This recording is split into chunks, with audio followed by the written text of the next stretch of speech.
அனைவருக்கும் வணக்கம். இன்று திருப்பரங்குன்றம் சட்டமன்ற அலுவலகத்தை நம்மளுடைய மதுரை நாடாளுமன்ற உறுப்பினர் மாண்புமிகு அண்ணன் சு வெங்கடேசன் அவர்களும், நம்மளுடைய விருதுநகர் நாடாளுமன்ற உறுப்பினர் மாண்புமிகு அண்ணன் திரு மாணிக் தாகூர் அவர்களும் 2 பேரும் சேர்ந்து இன்னைக்கு திறந்து வைக்கிறதுக்காக வந்திருந்தாங்க. நம்மளுடைய இங்க சட்டமன்ற அலுவலகம் இன்னைக்கு தான் எல்லாம் தயாரிப்பு பணிகள்லாம் முடிஞ்சு இன்னைக்கு திறந்திருக்கோம் பொதுமக்களுக்காக. இனிமேல் முழு அளவில் இங்க அலுவலகம் செயல்படும், திருப்பரங்குன்றம் சட்டமன்ற அலுவலகம். ஸோ இன்னைக்கு அதை திறந்து வைக்கிறதுக்காக வந்திருக்காங்க. நல்லபடியாக நிகழ்ச்சி நடந்து முடிச்சு. இனிமேல் 24 மணி நேரம் இங்க ஆளுகள் இருப்பாங்க. நம்மளுடைய நிர்வாகிகள் இங்க இருந்து அனைத்து மனுக்களையும் இங்க பெற்றுக்கொண்டு அனைத்து வேலைகளும் செய்வாங்க. வேற ஏதாவது கேள்விகள் இருந்தா நான் உங்களுக்கும்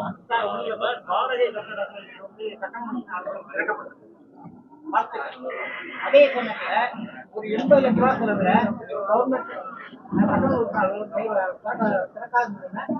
எப்ப செயல்படுமா இல்ல அந்த அலுவலகத்தை வேற ஏதாவது பணிக்கு இப்போ மகளிர் சுய உதவி குழுக்கள் வேற ஏதாவது பணிக்கு பயன்படுத்திருக்காங்க. 2 அலுவலகம் இருந்தால் மக்களுக்கு கொஞ்சம் அவங்களுக்கு ஒரு சின்ன கன்ஃபியூஷன் இருக்கும். அரசு கட்டிடம் அதை வேற ஏதாவது சுய உதவிக்குழோ இல்ல சேவை மையம் ஏதாவது ஒரு இதுக்கு பயன்படுத்திக்கொள்ள ஏற்கனவே சொல்லி வச்சாரு. ஒரு அலுவலகம் இருந்தால் மக்களுக்கும் வர்றதுக்கு ஒரே இடமா இருக்கும், பயனுள்ளதாக இருக்கும். அதனால ஏற்கனவே அது எல்லாருக்கும் கலெக்டருக்கும் அதை அறிவித்து இல்ல அது என்னன்னா மிகப்பெரிய குளறுபடி நீட்ல. இந்த நீட்டே தேவையில்லைன்றதான் எங்களுடைய எண்ணமும் கூட. நீட்டே தேவையில்லை, இந்த நீட்டே மிகப்பெரிய குளறுபடி. இது மக்களுக்கு தேவையில்லாத அலக்கழிப்பு. இதோட ஒரு தேர்வை ஒன்றிய அரசு ஒழுங்கா கூட நடத்த முடியாத அளவுக்கு ஒரு தேர்வை கூட ஒழுங்கா நடத்த முடியல. லட்சக்கணக்கான மாணவர்கள், 20 லட்சம் மேற்பட்ட மாணவர்கள் எழுதுறாங்க. ஒரு கொஸ்டின் பேப்பரை கொண்டு போய் சரியா கொடுக்க முடியல.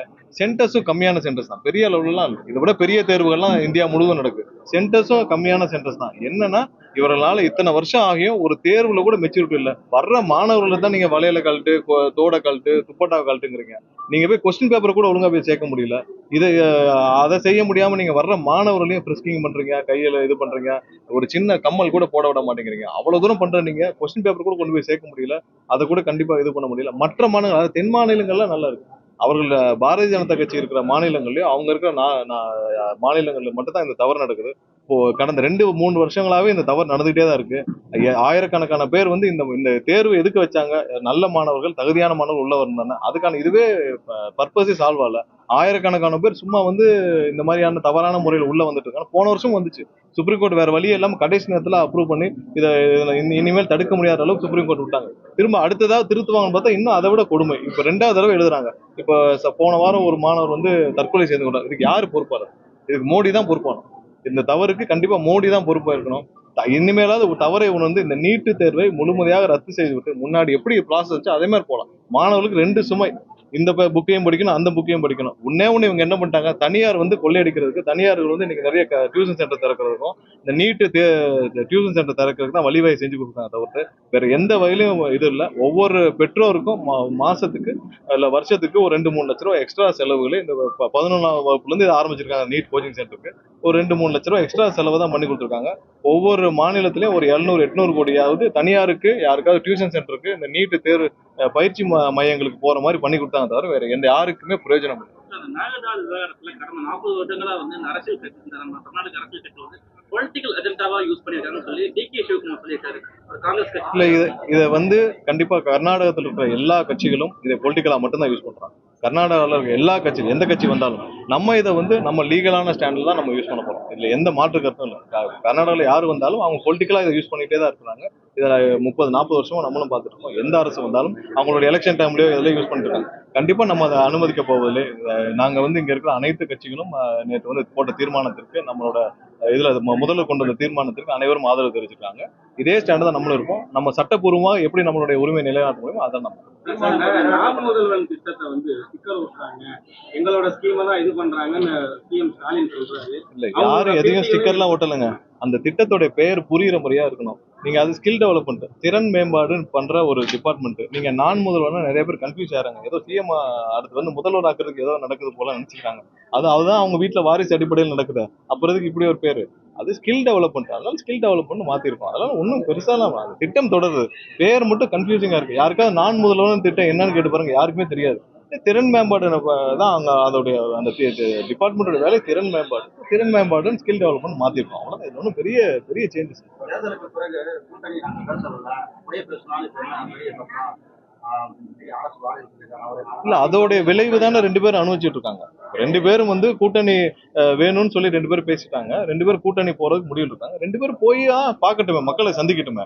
2 பேரும் எதிராக இருந்து 2 தேர்தலை சந்திச்சுட்டு 2 பேரும் சேர்ந்து ஒரு ஆட்சியை குறுக்கு வழியில கொண்டு வர நினைச்சால் அதோடைய பயனை தான் திரு எடப்பாடி அனுபவிச்சுட்டு இருக்காரு, திரு ஸ்டாலின் அவர்கள் அனுபவிச்சுட்டு இருக்காரு. ஸோ அவங்க அடுத்தடுத்து எப்படி போகணும் அவங்க தைரியம் இருந்தால் அது 2 பேரும் ஓப்பனாவே அறிவிக்கட்டுமே.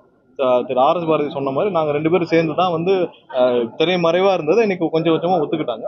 ஸோ இதே தான் அவங்களும் பண்ணியிருக்காங்க. இது எல்லாரும் அவங்க கூட்டணி கட்சியில இருந்து எல்லாருமே சொல்லியிருக்காங்க எதற்காக வெளியே வந்தோம்னு சொல்லியிருக்காங்க. ஏன்னா அவங்க என்ன சொன்னாங்க, நாங்க வந்து 2 பேரும் சேர்ந்து திரு ஸ்டாலின் அவர்களும் திரு எடப்பாடி அவர்களும் 2 குடும்பமும் காப்பாற்றிக் கொள்வதற்காக 2 பேரும் சேர்ந்து கவர்மெண்ட்டை ஃபார்ம் பண்ணு நினைச்சாங்க. அந்த கவர்மெண்ட்டை ஃபார்ம் பண்ணு நினைச்சோட விளைவு தான் 2 பேரும் பார்த்துட்டு இருக்காங்க. மக்களும் பார்த்துட்டு இருக்காங்க. 2 பேரும் சேர்ந்து தைரியம் வந்தால் அடுத்த தேர்தலை சேர்ந்து எதிர்கொள்ளட்டும். பாரதிய ஜனதா கூட சேர்த்து எதிர்கொள்ளட்டும். கூட்டணி சம்பந்தமா கூட்டணி கட்சி தலைவர் அனைவரும் சேர்ந்து முடிவு பண்ணுவாங்க. அதை பத்தி வேற ஏதாவது எவ்ரி சாட்டர்டே வந்து இந்த மாதிரி வந்து பனையூர்ல போய் வில்லிங்கா சேர்றாங்க. ஆனா எதிர்கட்சியில இருக்கிறவங்க எல்லாம் ஆள் பிடிக்கிறாங்க. ஒவ்வொரு வாரமும் இந்த மாதிரி வந்து உள்ளாட்சி தேர்தலை கணக்கு பண்ணி தான் வந்து நிறைய பேர் சேர்றாங்க. ஒரு விஷயம் நான் இப்ப சொன்னேனே, நீங்க சொன்னீங்களே 2 பேரும் சேர்ந்து ஆட்சி, அதோட விளைவு தான் நான் சொல்லிட்டு இருக்கேன். எல்லா கட்சியில இருக்க அந்த கட்சி 2 குடும்பமும் அவங்களை காப்பாத்திக்கிறதுக்காக, அவங்க ஆட்சி அதிகாரத்தில் இருந்தால் தான் அவங்களோட இருக்கிற சொத்துக்களை காப்பாற்றணுன்றதுக்காக அவங்களுக்குள்ள ஒரு அக்ரிமெண்ட் போட்டு கவர்மெண்ட் ஃபார்ம் நினைச்சாங்க இருக்கிற எம்எல்ஏ ஸ்ட்ரென்த்தை வச்சு. ஆனால் அதுவும் போதுமானதா இப்போ வரைக்கும் குறுக்கு வழியில் 2 பேரும் முயற்சி செஞ்சுட்டு தான் இருக்காங்க. இப்பவும் சொல்றோம், திரும்பவும் குறிச்சு வச்சுக்கலாம். இப்போ வரைக்கும் திரு ஸ்டாலின் அவர்கள் சார்ந்தப்பட்ட ஒரு சில நபர்களும் சேர்ந்து, திரு எடப்பாடி சார்ந்த ஒரு சில நபர்களும் சேர்ந்து குறுக்கு வழியில ஆட்சி அமைக்க முயற்சி செஞ்சுட்டு தான் இருக்கிறாங்க. அதை பிடிக்காமல் அவங்களுடைய தொண்டர்கள் எத்தனை நாளைக்கு இந்த குடும்பத்தை காப்பாற்றுறதுக்கு அவங்க வேலை பார்த்துட்டு இருப்பாங்க. நேர்மையாக அரசியல் பண்ணி மக்களா தினமும் களத்தில் இருக்கிற நிர்வாகிகள் யாருக்கும் இதை ஏற்றுக்கொள்ளாமல் எல்லாரும் வந்து சேர்றாங்க. பட் அவங்களையும் உள்ள அரவணைச்சு அவங்களுக்கு தேவையான அளவுல ஒரு அகாமடேஷன் பண்றதுக்கு கண்டிப்பா எங்களோட கட்சியில் கொஞ்சம் நாள் எடுக்கும். அது கொஞ்சம் கொஞ்சமா நாங்க செஞ்சுட்டே வரோம். இது அதோட விளைவு, நான் சொன்ன அந்த அதோட விளைவு தான் அது. அதுக்கும் வந்து பனையூர்ல வந்து சேர்றது எல்லாரும் சேர்றாங்க. பட் அவங்களுக்கு கொஞ்சம் கொஞ்சமா அந்த மாவட்ட வரைய நாங்களும் இது பண்ணி கொஞ்சம் அகாமடேட் பண்ணிட்டு இருக்காங்க, முயற்சியிலே பண்ணிட்டு பாருங்க. தேர்தல் வந்து ஆல்ரெடி எங்களுக்கான எல்லா சப்போர்ட்டும் இருக்கு. தேர்தல் அப்ப எப்படி எதிர்கொள்வோம்னு உங்களுக்கு தெரியும். முன்னாடி எங்களோட தலைவர் பிரச்சாரமே செய்ய விடாம பண்ணாங்க. 10 நாள் தான் பிரச்சாரமே செய்ய விட்டாங்க. அந்த இதுலயே வந்து இவ்வளவு தூரம் நாங்கள் சீட்டுகள் வாங்கிருக்கோம். ஸோ தேர்தலை எண்ணத்தில் கொண்டு எந்த வேலையும் செய்யல.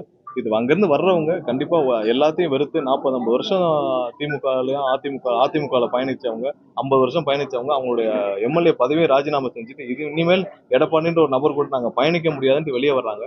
அவங்க வந்து வர்றப்போ அவங்கள அகாமடேட் பண்ணி கண்டிப்பா பண்றோம். அவங்க வந்து கண்டிப்பா எந்த உள்ளாட்சி தேர்தலையும் மனசுல வச்சு வரல.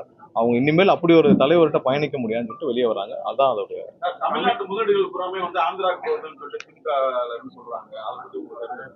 இல்ல, 1 மாசம் தான் கவர்மெண்ட் வந்து 1 மாசம் ஆச்சு.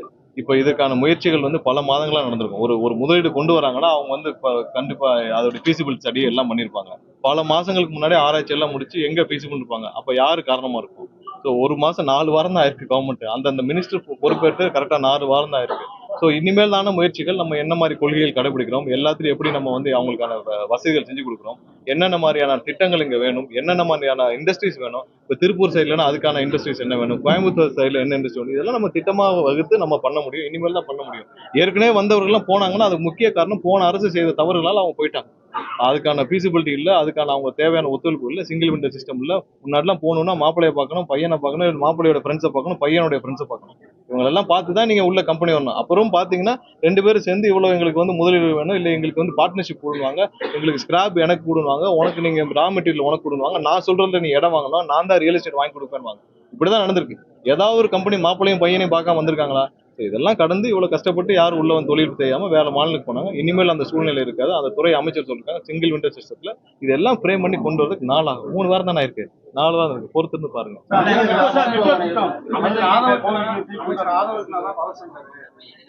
பாருங்க, உலகத்துக்கே தெரியும் இந்த ஆட்சியில் எங்களுடைய தலைவர் தமிழகத்துடைய முதல்வர், அவரை தவிர்த்து எந்த சென்டரும் கிடையாது. அவர் ஒருத்தர் தான் ஒரே சென்டர்.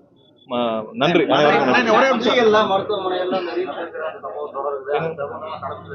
இல்ல பொதுமக்களோட சேர்ந்து நிறைய நிர்வாகிகள் போய் பாக்குறாங்க. அதுல ஒன்றும் தப்பு இல்லை. ஏன்னா பொதுமக்கள் பயன்படுத்துற இடத்த எல்லாரும் போய் பார்க்கிறதும், அங்க போய் பொதுமக்கள் பயன்படுத்தல போய் எல்லாரும் யாரும் தேவையில்லாமல் யாருக்கும் தொந்தரவு கொடுக்கக்கூடாதுன்னு சொல்லுவாங்க. அதே நேரத்தில் இன்னைக்குதான் பொதுமக்களுக்கு ஆக்சஸ் கிடைச்சிருக்கு. முன்னாடிலாம் யாராவது போய் ஏதாவது துறைகளை பார்க்க முடியுமா? இல்ல நீங்க போய் ஏதாவது துணை இன்னைக்கு தலைமைச் செயலகத்துல பாத்தீங்கன்னா அவ்வளவு பேர், ஒவ்வொரு அமைச்சருக்கும் அவ்வளவு பேர் பொதுமக்கள் பாக்குறாங்க. முன்னாடி தலைமைச் செயலகத்துல புரோக்கர் தான் இருப்பாங்க. இன்னைக்கு எந்த புரோக்கரும் தலைமைச் செயலர் கூட பொதுமக்கள் தான் உள்ள இருக்காங்க. ஸோ அதனால பொதுமக்களோட நிர்வாகிகள் எல்லாம் போய் பாக்குறாங்க, பார்த்துட்டு வராங்க. அதுல ஏதாவது தேவையில்லாமல் யாருக்காவது தொந்தரவு செய்தால் கண்டிப்பாக அது முதல்வர் அனுமதிக்க மாட்டாங்க. நன்றி. மதுரை விமான நிலைய மெட்ரோ விரிவாக்கத்துல 2 எம்பியுமே குரல் கொடுத்திருக்காங்க. தமிழக அரசு இதுல அழுத்தம் கொடுத்து கொண்டு வருமா? கண்டிப்பா அதுக்கான முயற்சிகள் இருக்கும். மெட்ரோ மட்டும் இல்ல, மதுரை மாநகராட்சியில கழிவுநீர் கால்வாய்கள் கொண்டு வரதுக்கான இப்ப 2 பேரும் எல்லாரும் சேர்ந்துதான் அடுத்த வாரம் ஒரு மீட்டிங் கண்டக்ட் பண்ணலாம் இருக்கோம். கழிவுநீர் கால்வாய்கள் மதுரை முழுசு வேணும். மதுரையில நிறைய வளர்ச்சி வேணும். இதுக்கு முன்னாடி மதுரையில பாத்தீங்கன்னா ஒரு சென்ட்ரிக் போக்கஸா இருந்துச்சு. ஒரு சில பேர் தனி நபர்கள் அவர்களே அவங்களுக்குள்ள எல்லாமே அவங்களே பண்ணிக்கிட்டாங்க. அப்படிலாம் இருக்காது. மதுரையில மிகவும் எல்லா வழியிலும் ஒரு அடிப்படை வசதி இல்லாமல் மதுரை இருக்கு. அந்த இதுக்கு முழுவதுமாக முன்னாடி இருந்த அமைச்சர்களும், இங்க மதுரையில இருந்த அமைச்சர்களும், அங்க இருக்க எம்எல்ஏக்களும் எல்லாம் தான் காரணம். அதெல்லாம் சரி செய்து மக்களுக்கு முதல்ல கழிவுநீர் கால்வாய்கள் முழுமையாக திட்டம் கொண்டு வரப்பட வேண்டும். மதுரையில நிறைய இடத்துல அடிப்படை வசதிகள் எல்லாம் இருக்கு. எல்லாத்தையும் திரும்ப கொண்டு வரக்கான பணிகள் நடக்கும். அடுத்த வாரம் திரும்பவும் ஒரு மீட்டிங் அரேஞ்ச் பண்ணிருக்கோம் கலெக்டரோட, எம்பி நம்மளுடைய மதுரை எம்பி அண்ணன் சு வெங்கடேசன் அவர்களும் மற்ற எல்லா அதிகாரிகளும் நாங்கள் அடுத்த வாரம் ஆலோசனை வைக்க போறோம். வச்சுட்டு விரைவில் அதுக்கான முடிவு எடுப்போம்.